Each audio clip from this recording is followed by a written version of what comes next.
Hello friends, welcome to my YouTube channel Haru and Tanu. ഇന്ന് നമ്മൾ ചെയ്യുന്നത് ഒരു റീപോട്ടിംഗ് വീഡിയോ ആണ്. നമുക്ക് കുറച്ച് ചെടിച്ചട്ടികളൊക്കെ കിട്ടിയിട്ടുണ്ട്. അപ്പോൾ ഈ ചട്ടികളിലൊക്കെ ഇവിടെയുള്ള ചെടികളെ ഒന്ന് മാറ്റി നടണം. പിന്നെ ചില ചട്ടികളിൽ പുതിയ ചെടികൾ നടാമെന്ന് വിചാരിച്ചു. അപ്പോൾ ഇതൊക്കെ നിങ്ങളായിട്ട് ഷെയർ ചെയ്യാമെന്ന് ഞാൻ വിചാരിച്ചത്. ഈ ചട്ടികളൊക്കെ ഞങ്ങൾക്ക് തന്നു വിട്ടത് തൃശ്ശൂരുള്ള അമ്മുമ്മയാണ്. അപ്പോൾ അമ്മുമ്മയുടെ വീഡിയോസും അമ്മുമ്മയുടെ ചെടികളും ഒക്കെ നിങ്ങൾ കണ്ടിട്ടുണ്ടാകും. അമ്മുമ്മ യൂഷ്വലി ചെടി നടുന്നത് ഇതുപോലത്തെ ചട്ടികളിലാണ്.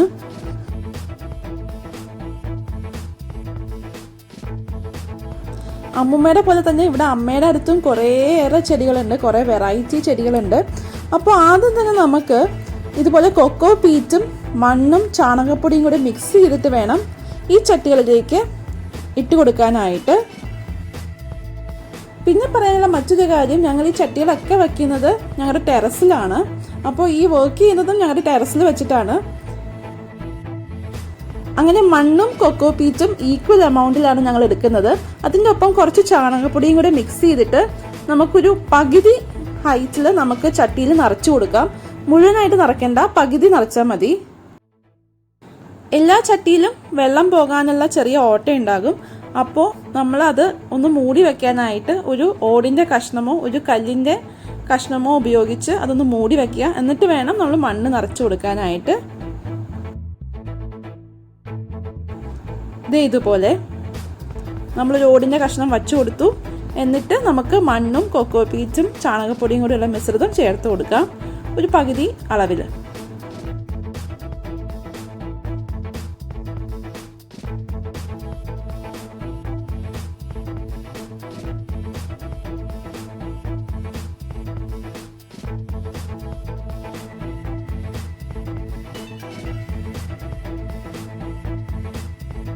അങ്ങനെ നമ്മൾ ചെടിച്ചട്ടികളിലൊക്കെ മണ്ണ് നിറച്ചിട്ടുണ്ട്.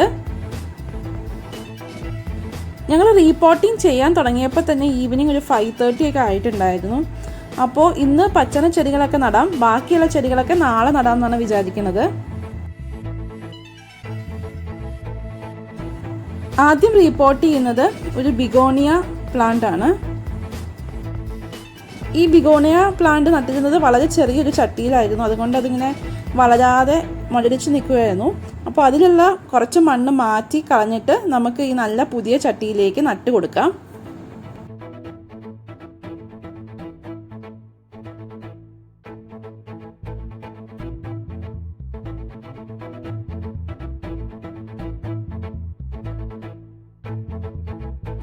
ഞങ്ങളുടെ ടെറസിൽ അലോവേറ നട്ടിരുന്നത് ഗ്രോ ബാഗിലാണ്.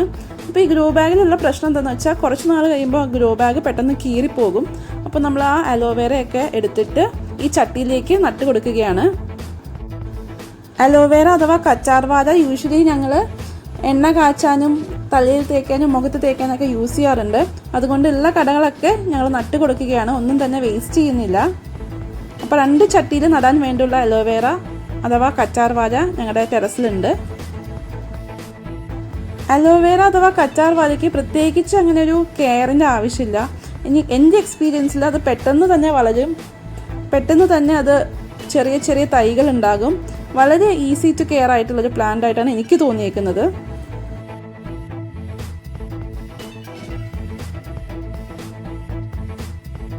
കുറച്ച് മണ്ണൊക്കെ ഇട്ട് നമുക്ക് ഈ അലോവേറ പ്ലാന്റ് ഒന്ന് ഉറപ്പിച്ച് നിർത്താം.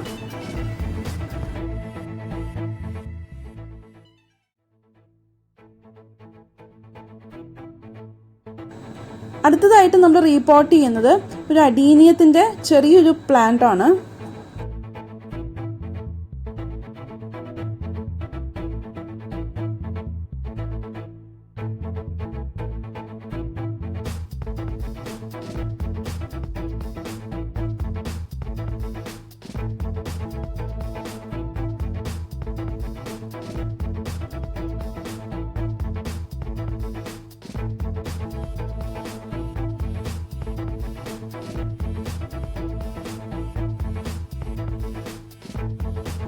ഈ അഡീനിയം പ്ലാന്റ് ഇളക്കിയെടുക്കാനായിട്ട് കുറച്ചൊന്നും ബുദ്ധിമുട്ടി, എങ്കിലും വളരെ സക്സസ്ഫുൾ ആയിട്ട് അത് ഇളക്കിയെടുക്കാൻ സാധിച്ചു. ഇനി നമുക്ക് ഇത് പുതിയ ചട്ടിയിൽ നട്ടു കൊടുക്കാം.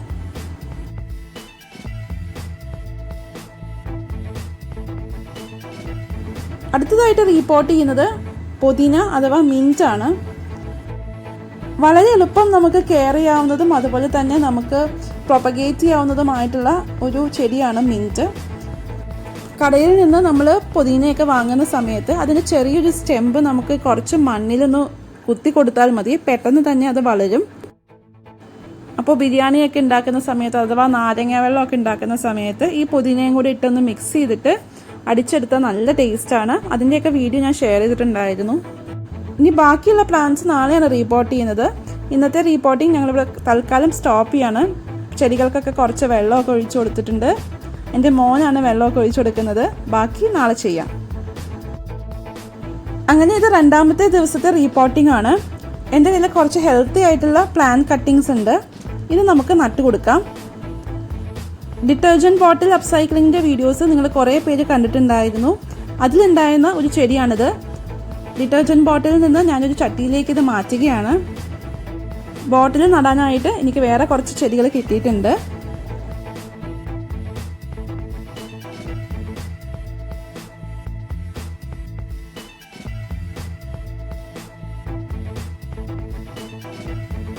അടുത്തതായിട്ട് നമ്മൾ റീപോർട്ട് ചെയ്യുന്നത് ശംഖുപുഷ്പമാണ്. ശംഖുപുഷ്പത്തിൻ്റെ ചെടി ഒരു വലിയ ഗ്രോ ബാഗിൽ ആണ് ഇരുന്നത്. അപ്പോൾ അത് നമുക്ക് കുറച്ച് മണ്ണൊക്കെ മാറ്റിയിട്ട് ഇതുപോലെ ചട്ടിയിലേക്ക് വച്ചു കൊടുക്കാം.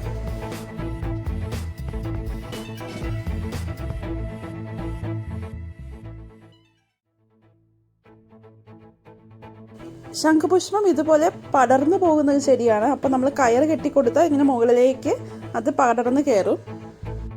ശംഖുപുഷ്പത്തിൻ്റെ പൂ കൊണ്ടുള്ള ഒരു ടീ റെസിപ്പി നമ്മൾ കാണിച്ചിട്ടുണ്ടായിരുന്നു. കാണാത്തവർ തീർച്ചയായിട്ടും കാണണം. അതിൻ്റെ ലിങ്ക് ഞാൻ താഴെ ഡിസ്ക്രിപ്ഷൻ ബോക്സിൽ കൊടുത്തേക്കാം.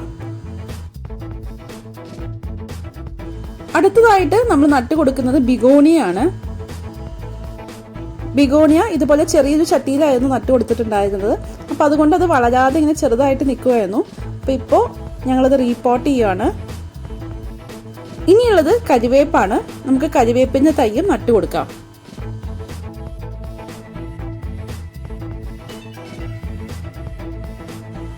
മാസം കൂടുമ്പോൾ നമ്മൾ ഇതുപോലെ ചെടികളൊന്ന് റീപോർട്ട് ചെയ്യുന്നത് വളരെ നല്ലതായിരിക്കും.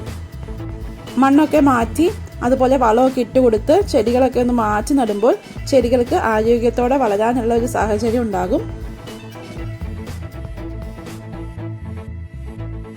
ചെടികളുടെ കടക്കയിൽ നിന്ന് അധികം മണ്ണൊന്നും പോകാതെ നമ്മൾ എടുത്ത് വയ്ക്കുകയാണെങ്കിൽ പെട്ടെന്ന് പിടിച്ചു കിട്ടും. വാടിപ്പോകുന്നുള്ള റിസ്ക് ഇല്ല.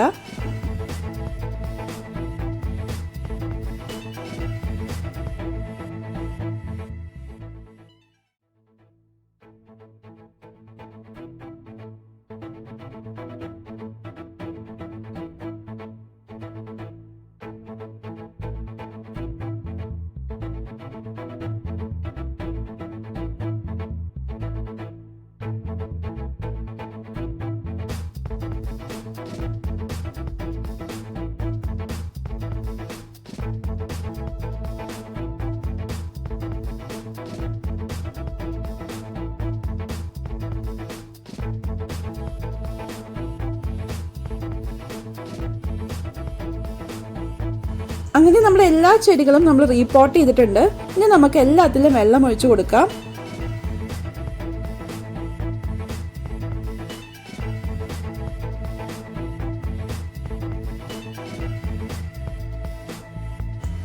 ഈ വീഡിയോ ഇഷ്ടമായെങ്കിൽ please like, share and subscribe to my channel. Keep watching Haru and Thanu. By.